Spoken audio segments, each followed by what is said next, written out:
ഇറാന്റെ പുതിയ അവകാശവാദം ആഗോള പ്രതിരോധ മേഖലയിൽ വലിയ ചർച്ചകൾക്ക് വഴി തുറന്നിരിക്കുകയാണ്. കുവൈറ്റിലെ പ്രമുഖ US സൈനിക താവളമായ ക്യാമ്പ് ബ്യൂറിങ്ങിന് നേരെ ഇറാന്റെ യുദ്ധവിമാനം ബോംബാക്രമണം നടത്തിയെന്ന റിപ്പോർട്ടുകൾ അന്താരാഷ്ട്ര തലത്തിൽ വലിയ പ്രത്യാഘാതങ്ങൾ ഉണ്ടാക്കാൻ പോകുന്നതാണ്.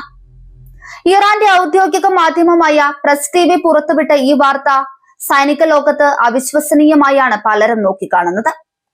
ശീതയുദ്ധകാലത്തെ ഓർമ്മിപ്പിക്കുന്ന തരത്തിലുള്ള അതിസാഹസികമായ ഒരു വ്യോമാക്രമണമാണ് നടന്നതെന്നാണ് ഇറാന്റെ വാദം.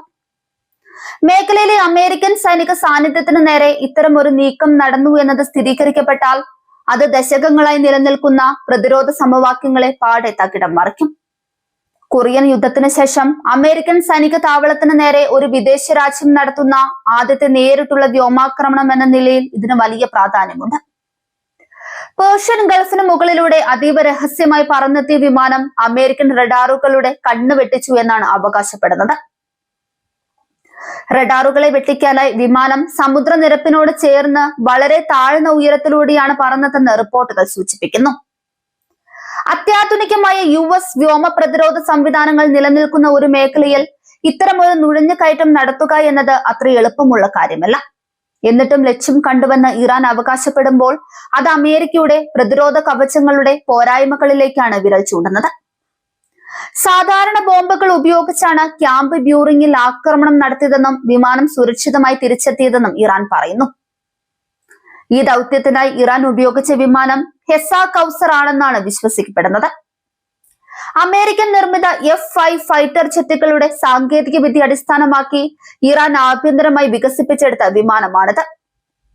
പഴയ സാങ്കേതിക വിദ്യയെ നവീകരിച്ച് ഇറാൻ വികസിപ്പിച്ചെടുത്ത ഇത്തരം വിമാനങ്ങൾക്ക് US റഡാറുകളെ മറികടക്കാൻ സാധിച്ചുവെന്നത് സൈനിക വിദഗ്ധരെ അത്ഭുതപ്പെടുത്തുന്നുണ്ട്.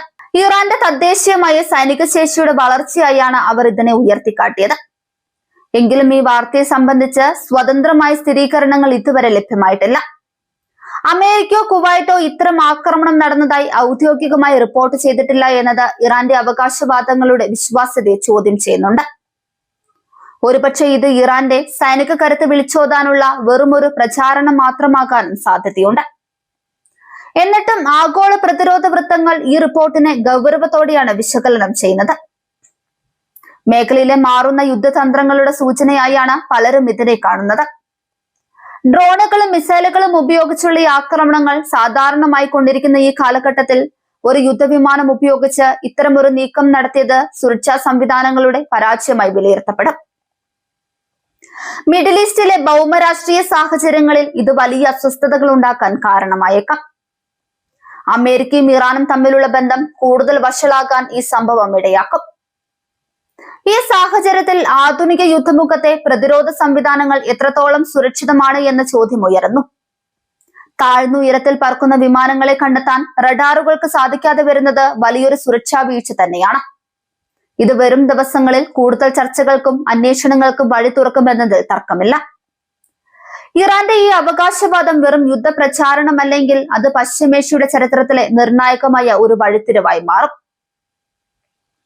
വരും ദിവസങ്ങളിൽ പുറത്തുവരുന്ന ഉപഗ്രഹ ചിത്രങ്ങളും മറ്റ് ഇന്റലിജൻസ് റിപ്പോർട്ടുകളും മാത്രമായിരിക്കും ഈ ആക്രമണത്തിന്റെ സത്യാവസ്ഥ തെളിയിക്കാൻ സഹായിക്കുക. ലോകമെമ്പാടുമുള്ള പ്രതിരോധ നിരീക്ഷകർ ഈ വിഷയത്തിൽ അതീവ ജാഗ്രതയോടെയാണ് കണ്ണുനട്ടിരിക്കുന്നത്.